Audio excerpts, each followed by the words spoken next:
Hello, my name is Beth Trimble, and I'm the Executive Director of Communications for Red Oak ISD. Joining me today is Brenda Sanford, our Superintendent of Schools.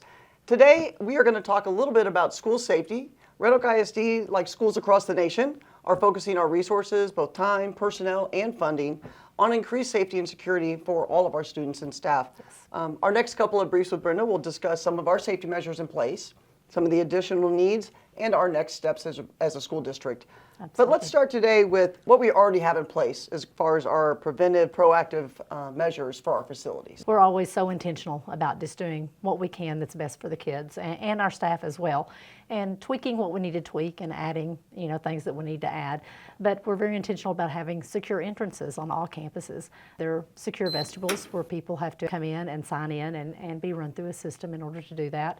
We're very intentional about the locked doors. All exterior doors are always locked. We do have a policy and procedure where interior doors are locked. As long as students are in the classroom and if there's instruction going on, then definitely those doors are locked as well. Explain a little bit about what that inner working looks like. Both our secondary campuses have a process in place. Always monitored. At the lower levels, I can speak from experience too, back when I was a classroom teacher, they just monitor, student goes to the library, student goes to the restroom, and so they limit those students being out of the classroom during instructional time.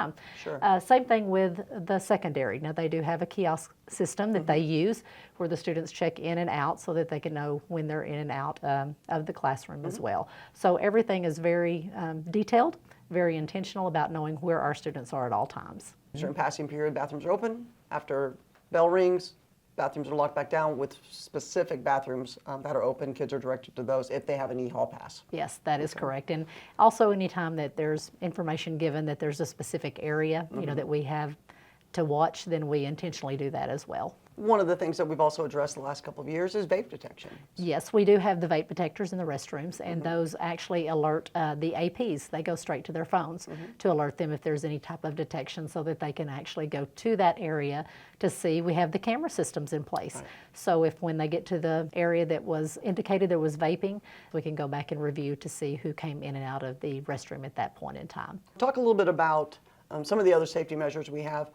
We've had people ask, well, do we have metal detectors? At the high school, we utilize those, and we do have the metal detectors that are used randomly, and absolutely they have proven to be effective.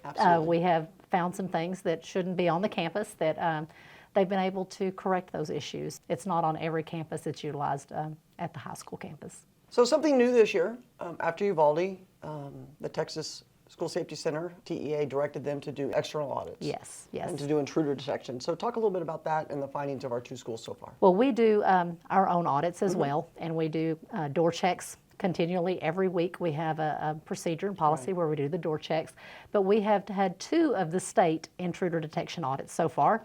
We expect more for the year, but those 2 campuses that were visited did very well. As a matter of fact, one of the campuses had no findings, that's very good. That is outstanding.